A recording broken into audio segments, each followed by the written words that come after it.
България, какво си ти? Прашинка и безкрайност, земя, огнище, обич и небе.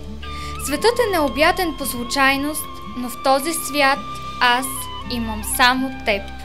С всичките ти изгреви и залези, с възходи и безропотни падения, предавана, обичана, прощавана, ти ставаш дом и после пишеш времето.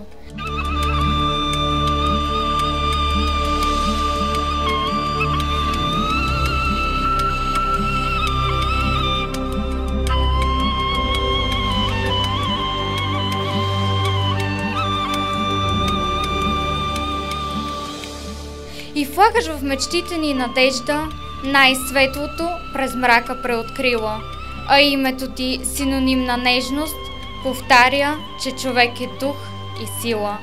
И всичките истории повтаря, поне докато първо не запомним, че бъдеще се пише само с вяра и с топло чувство, че не сме бездомни. Такава си, избра да ме обичаш. Такава съм, избрах да бъда с теб. Една мечта, разцъфнало кокиче, земя, огнище, обич и небе.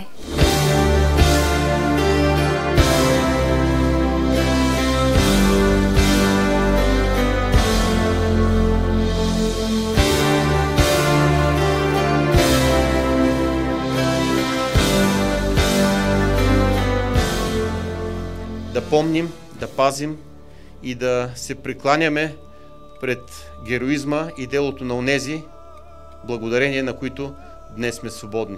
Бог да пази България! Честит празник!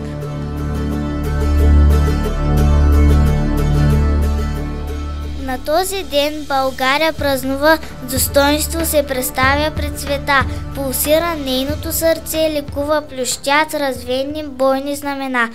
Молитва за тебе, Българио моя, отправям с надежда в тягостни дни, и теб ще остана завинаги твоя свещена земя на велики деди. Нека в сърцата си, които носим България, да знаем, че на 3 март се сбъдна мечтата на Вълчан войвода за свободно българско.